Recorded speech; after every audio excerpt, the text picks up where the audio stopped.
जो बीत गई पर मिटी नहीं वो कथा सुनाने निकले हैं। रेजांगला की गाथा हम घर घर पहुंचाने निकले हैं। और आपका जो ये मिशन है, इस मिशन के बारे में जानना चाहूँगा। और ये भावनाएं आपकी कहाँ से उजल हुई, जिसके आप सैनिकों के बारे में जो करना चाह रहे हैं, तो इसके बारे में बताएं। मेरा नाम किरण कुमार यादव है, मैं हैदराबाद से हूँ। मैं ये कलश यात्रा का राष्ट्रीय संयोजक हूँ।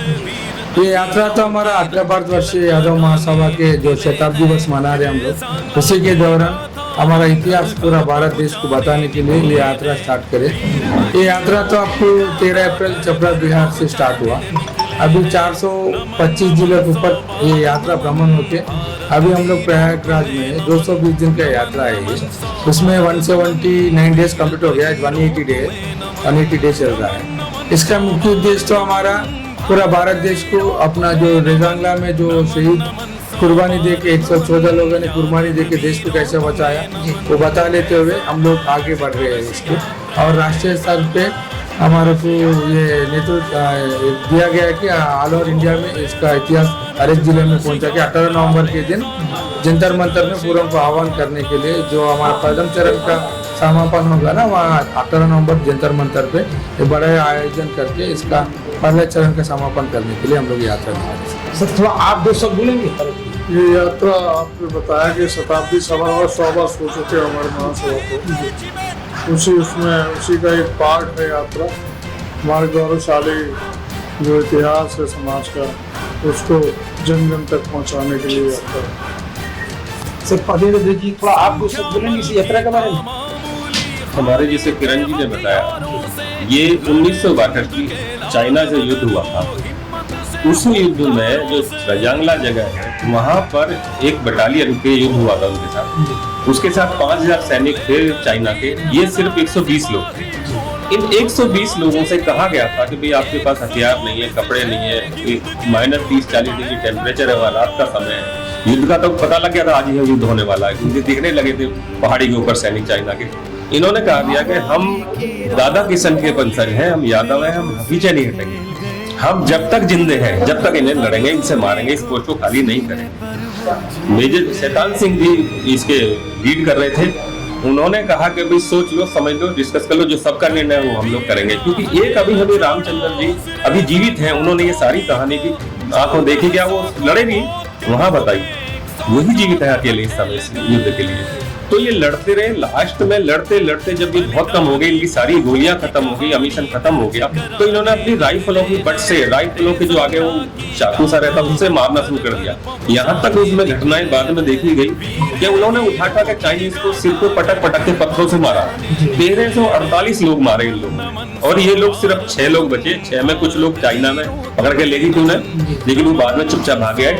और 4 लोग मेजर शैतान सिंह जी के शरीर को नीचे ला रहे थे, वो इसलिए से बच गए। बाकी सब लोग वहीं के वहीं शहीद हो गए। इन्हें ये माना गया ये लोग भाग गए चुपचाप, क्योंकि भाई जब मना कर रहे थे तो माने नहीं। जब 2-4 महीने बाद फरवरी में एक गडरिया वहाँ भेड़ चरा रहा था उस एरिया में, क्योंकि गर्मी में थोड़ा मौसम में पिघल जाती है बर्फ, तो भेड़ चरा गया। तब उसने देखा बहुत सारी वहाँ डेड बॉडीज पड़ी थी। उसने नीचे आके बताया कि जी हुआ ऐसा। जब वहाँ गए तब उन्हें ये कहानी पता लगी जो मैं बता रहा हूँ आपको, कि और चाइना में राइफल उल्टी लटकाकर वहां लिख कर गए, टोपी लगा के सम्मान देने के लिए, क्योंकि मिलिट्री का सम्मान होता है कि। और चाइना ने अपने इतिहास में लिखा है, इससे तगड़ी लड़ाई उन्हें इंडिया बॉर्डर पर कहीं नहीं मिली और इससे ज्यादा नुकसान नहीं हुआ। 18 नवंबर को ये युद्ध हुआ था और 21 नवंबर को उन्होंने ये युद्ध विराम कर दिया था। उसका कारण ये था कि उससे ऊपर पहाड़ों पे हमारी इंडिया की फौज लड़ नहीं पा रही थी। अब क्योंकि नीचे आ रहे थे, नीचे उन्होंने जब एक लड़ाई इतनी बहादुर से देखी ना, सोचा तो हमें सबे मार देंगे, तब उन्होंने लड़ाई बंद कर दी। एक कारण और हुआ था, इस लड़ाई जहां लड़ रहे थे उसके बिल्कुल नीचे एक हवाई पट्टी थी इंडिया की। यदि ये लड़ाई हम हार जाते या चाइना इससे आगे बढ़ जाता, अगर उनके हाथ में वो हवाई पट्टी आ जाती तो उनके हवाई जहाज उस पर आकर इंडिया में कहीं तक भी कब्जा कर सकते थे। तो एक तरह से माना जाए इन 120 लोगों ने पूरा देश को बचाने का काम किया। इसलिए वहाँ की जो मिट्टी हमारे बड़े पूरे देश में आप निकालेंगे सर? पूरे देश में निकल रही है। ऑलरेडी किरण जी ने आपको बताया कई हमारे 18 प्रदेश हो चुके हैं। अभी हमारे और जो प्रदेश बचे हैं उसमें जाएंगे हम लोग 25 प्रदेशों में इस यात्रा को लेकर। उठा उठा कर पटके चीनी सीना चीरा मसल दिए,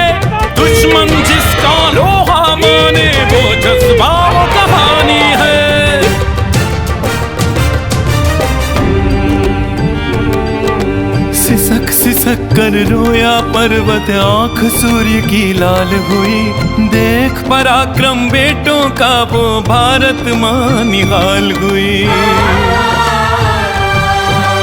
अंतिम गोली अंतिम सैनिक तक रेज़ांगला युद्ध चला, हाथ ट्रिगर पर थे तब भी जब विदा जिस्म से सांस हुई। रेज़ांगला पर जमी वक्त की धुएं निकले हैं, बलिदानी पुरखों की कहानी दर्ज कराने निकले हैं। वीर अगीरों की गाथा घर घर पहुंचाने निकले हैं। नमन नमन सौ बार नमन भारत वीरों तुम्हें नमन, नमन नमन सौ बार नमन वीर अहीरों तुम्हें नमन।